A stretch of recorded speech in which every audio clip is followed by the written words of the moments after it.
rappelez comment vous avez appris à compter? Eh bien, moi, c'est ma grand-mère qui m'a appris à compter.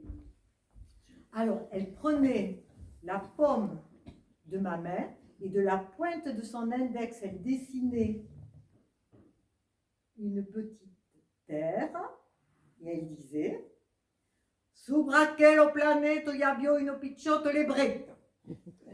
Sur cette planète, il y avait un petit lièvre.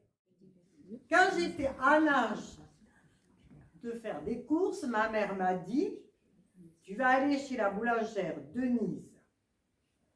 Elle habite rue des Terres, Denise. Et tu vas lui commander comme ça de pain. Prends cette pièce. N'oublie pas de dire bonjour à Denise.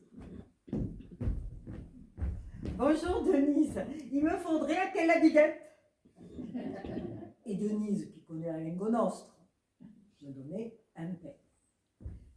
Un peu plus tard, ma mère me dit bon, allez, tu peux prendre le porte-monnaie, tu vas aller chez Denise, n'oublie pas de dire bonjour, et tu vas me prendre comme ça le pain. Bonjour Denise, il me faudrait à quelle baguette, à quelle attrapette? Et Denise me donnait le pain.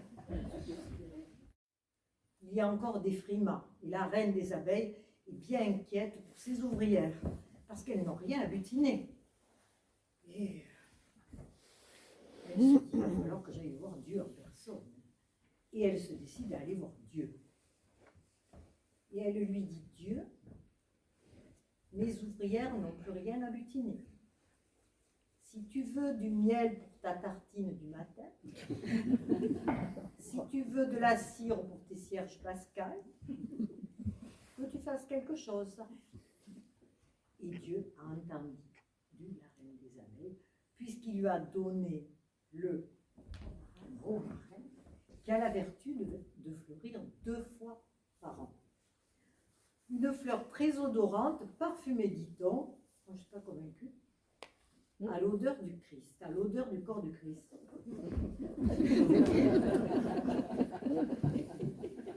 Ça a dû passer. Hein. Ma maîtresse, c'était Madame B. O.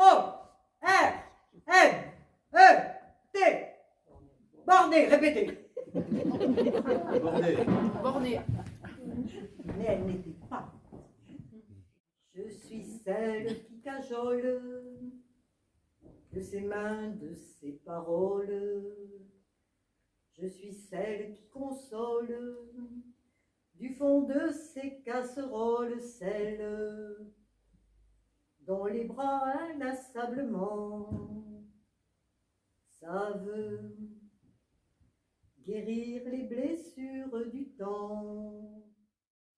Léontine Blanc était blanchisseuse.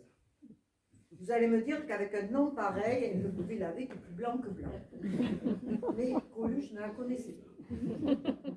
Parce que Léontine Blanc était tripoteuse. C'est-à-dire qu'elle lavait les tripes et les boyaux des cochons. Ça, c'est mon chien. Ça, c'est mon. Vous connaissez. Une autre fois, c'est un enfant de 3 ans qui se renverse une casserole d'eau bouillante sur le corps. Tout le village était en ébullition. Qu'on crie d'armes, Tchana Serkal au cura, vite, appelez les pompiers, il va mourir, il va mourir. Mon Dieu, pauvre mère, pauvre enfant. Maria est arrivée, elle a dit, il pleure, il n'est pas mort. Les yeux, ils ne voient pas la même chose que les tiens. Et qu'est-ce qu'ils voient que les miens que les tiens ne voient pas? Ah, ben ils voient des bonhommes dans la lune, des fées dans les fleurs de cerisier, des diamants dans le flocon de neige. Moi, je pense que ça vient des lunettes et doit être spécial. Ah non, ça ne vient pas du tout de mes lunettes. Il suffit d'ouvrir l'œil et de laisser entrer la lumière. Tu veux dire un peu comme mettre à l'électricité? Oui, et c'est très simple. Alors c'est pour ça que toi, derrière tes carreaux, tes yeux brillent toujours. Mais il y en a qui ont les yeux éteints, ils n'ont pas l'électricité. Oh, mais écoute, c'est simple. Tout le monde a une petite flamme au fond des yeux. Il faut l'entretenir. Alors tu mets l'électricité, mémé. Attention, je ne veux pas m'électrocuter. Hein. Mais, la lune est dans la soupière. Tout le journal.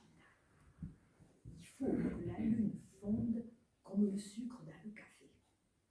Je m'applique. Soudain, un nuage passe et voile la lune.